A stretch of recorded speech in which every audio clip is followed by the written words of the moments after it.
கடந்த சில நாட்களாக சென்னை கோயம்பேடு காய்கறி சந்தையில் காய்கறிகளின் விலை ஏற்ற இறக்கத்தோடு விற்பனை செய்யப்பட்டு வருகிறது. இந்த வகையில் இன்றைய விலை நிலவரம் குறித்து நமது செய்தியாளர் லக்ஷ்மணன் வழங்கும் கூடுதல் விவரங்களை தற்போது பார்க்கலாம். லக்ஷ்மணன் வணக்கம். கோயம்பேடு காய்கறி சந்தையில் காய்கறிகளுடைய வரத்து எந்த அளவிற்கு இருக்குது, அதனுடைய விலை நிலவரங்கள் என்ன, சொல்லுங்க.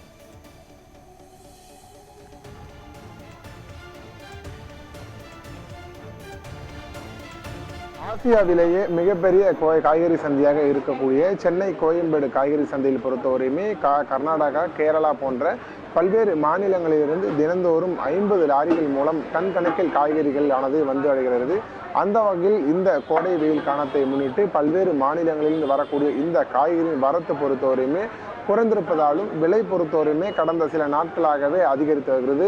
ஏனென்றால் 20 முதல் 50 ரூபாய் வரை, அதிகபட்சமாக 100 ரூபாய் வரை இந்த காய்கறி விலை பொறுத்தவரையுமே சற்று அதிகரித்துள்ளதாக வியாபாரிகள் தொடர்ந்து தங்களுடைய கருத்துக்களை பகிர்ந்து வருகிறார்கள். மேலும் இன்றைய நிலவரப்படி காய்கறியின் விலை பொறுத்தவரையுமே முழுமையாக வழங்குவதற்காக வியாபாரிகள் நம்மிடம் இருக்காங்க. அவரிடம் கேட்டு தெரிஞ்சுக்கலாம். அண்ணா வணக்கம். இப்போ தொடர்ந்து காய்கறியின் விலை வந்து அதிகமாக போயிட்டு இருக்கு, என்ன காரணம்? இன்னைக்கு நிலவரம் எப்படி இருக்கு? முதல்ல அது இப்போ காய்கறி விலை உயர்ந்து கிட்டத்தட்ட 10 நாள் மேலே ஆயிடுச்சு. இது வந்து இந்த எலெக்ஷன் நேரத்தில் யார் ஆட்சி அமைக்கணும் என்ற ஒரு காரணத்தில் வந்து அந்த விலைவாசி வந்து யாருக்குமே தெரியாமல் இருந்து, இது இன்றைக்கி நீங்கள் வந்ததில் தான் சொல்கிறேன். இன்றைக்கி எல்லா விலையும் வந்து அதிகபட்சமாக வந்து கிலோவுக்கு 40-50 ரூபாய்க்கு இருக்குது.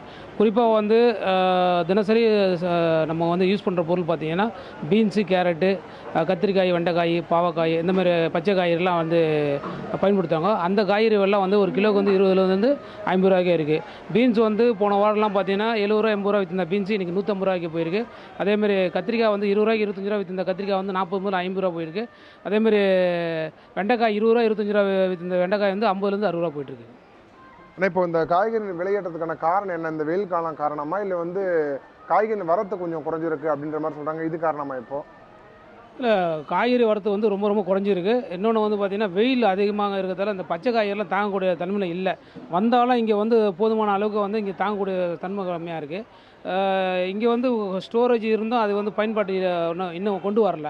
ஸோ அது கொண்டு வந்தாங்கன்னா இன்னும் நல்லா நான் எதிர்பார்க்குறேன். ஏன்னா வர காய்கறி வந்து இங்கே குறைவாக இருந்தாலும் அந்த காய்கறி விற்பனை ஆகலைன்னா அதை எடுத்துன்னு போய் ஸ்டோரேஜ் பண்ணி மறுநாள் எடுத்துன்னு வந்து விற்கலாம். ஆனால் அந்த ஸ்டோரேஜ் கம்மியாக இருக்கிறதால இந்த ப்ராப்ளம் இருக்குது. அதேமாதிரி எல்லா மாநிலத்திலேருந்து வரது வந்து ரொம்ப கம்மியாக இருக்குது. தமிழ்நாட்டில் குறிப்பாக வந்து தமிழ்நாட்டில் வந்து ரொம்ப ரொம்ப கம்மியாக இருக்குது. இங்கேருந்து பார்த்தீங்கன்னா சென்னையிலேருந்து ஒரு 100-150 கிலோமீட்டர், விழுப்புரத்துலேருந்து கடலூர் இந்த பகுதியிலேருந்து இந்த பச்சை காய்கறிலாம் வரும். இந்த பக்கம் கிருஷ்ணகிரி, ஒசூர், உடுமலைப்பேட்டை அந்த மாதிரி பகுதியில் வந்து அதிகமாக வந்து பச்சை காய்கறி வரும். அதேமாதிரி தென் மாவட்டத்தில் பார்த்திங்கன்னா அந்த ஊட்டிலேருந்து அதிகமாக கேரட்டு கொண்டு வருவாங்க. கேரட்டு, பீட்ரூட்டு, பீன்ஸு அந்த மாதிரி பொருள்லாம் கொண்டு வராங்க. இதுமாதிரி தமிழ்நாட்டில் வந்து ரொம்ப கம்மியாக இருக்கிறதால நம்ம பக்கத்தில் இருக்கிற மாநிலத்திலேருந்து ஆந்திரா, கர்நாடகா அந்த மாதிரி இடத்துலேருந்து சரக்குகள் வந்துன்னு இருக்குது. இப்போ இந்த காய்கறி ரேட்டோட வந்து விலை அதிகரித்ததுனால வந்து வியாபாரம் எந்த அளவுக்கு இருக்குது? சராசரியாக போயிட்டு இருக்கு, இல்லை வியாபாரம் வந்து குறைஞ்சிருக்கா? இப்போ சரக்கு ரொம்ப டிமாண்டாக இருக்கும்போது வியாபாரத்தை பற்றி ஒன்றும் பேச முடியல. ஏன்னா சரக்கு டிமாண்ட், நல்ல சரக்கு வந்து போதுமான அளவுக்கு இல்லை. எல்லாமே செகண்ட் குவாலிட்டி, மூணாவது குவாலிட்டி தான் வருது. முதல் தரம்னு பார்த்தீங்கன்னா நல்லா ரேட்டு வந்து கூடுதலாக விற்கிது. வரத்துக்குள்ளே மக்கள் வந்து வரத்துக்குள்ளே இங்கே காலி ஆகிடுது. ரெண்டாவது தரம் தான் வந்து விலை கம்மியாக வைக்கின்ற சூழ்நிலை உருவாகுது. இப்போ அடுத்தடுத்து வந்து மழைக்காலம் தொடங்க போகுது. அடுத்த காலமாக இப்போ மழை காலத்தில் வந்து எந்த அளவுக்கு காய்கறிகள் தட்டுப்பாடு ஏற்படும், விலைவாசி எந்த அளவுக்கு இருக்குன்னு நினைக்கிறீங்க அடுத்தடுத்த நாட்களை பொறுத்தவரையும்? மழை காலம் பொறுத்த வரைக்கும் வந்தால் தான் தெரியும். ஏன்னா மழை எந்த அளவுக்கு வருதுன்னு பார்க்கணும். ஏன்னா மழை வந்து ஒரு நேரத்தில் வந்து இந்த ஆளுக்கட்டு மழைகளாக வருது. அந்த நேரத்தில் பார்த்திங்கன்னா அந்த ஆளுகட்டு மழை வரும்போது பார்த்திங்கன்னா எல்லாமே சேதாரம் ஏற்பட்டுரும். விவசாய பொருள் வந்து சேதாரம் ஏற்படும். மெதுவான மழை வந்ததுன்னா அது எந்த பாதிப்பு ஏற்படாது.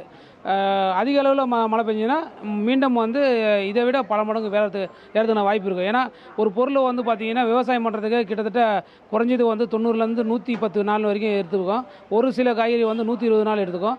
ஒரு சில காய்கறி வந்து 45லேருந்து 60 நாள் எடுத்துக்கும். அந்தமாதிரி ஒவ்வொரு காய்கறியுடைய நாட்கள் வந்து குறைவாகவும் அதிகபட்சமாக 120 நாள்களும் எடுத்துருக்கு. அதனால தான் நம்ம வந்து அந்த விளையக்கூடிய எந்த அளவுக்கு இருக்கோ அந்தளவுக்கு வந்து விலைவாசி வந்து குறையத்துக்கும் ஏற்றதுக்கும் காரணமாகும். காய்கறி பற்றி சொன்னது 3 கட்ட காலம். குறிப்பாக இந்த காய்கறியின் விலை பொறுத்தவரையுமே 2 மடங்காக அதிகரித்திருப்பதாக கூறப்படுகிறது. ஏனென்றால் வரத்து குறைவு காரணமாக தான் இந்த காய்கறியின் விலையை பொறுத்தவரையுமே சற்று அதிகரித்திருப்பதாகும்.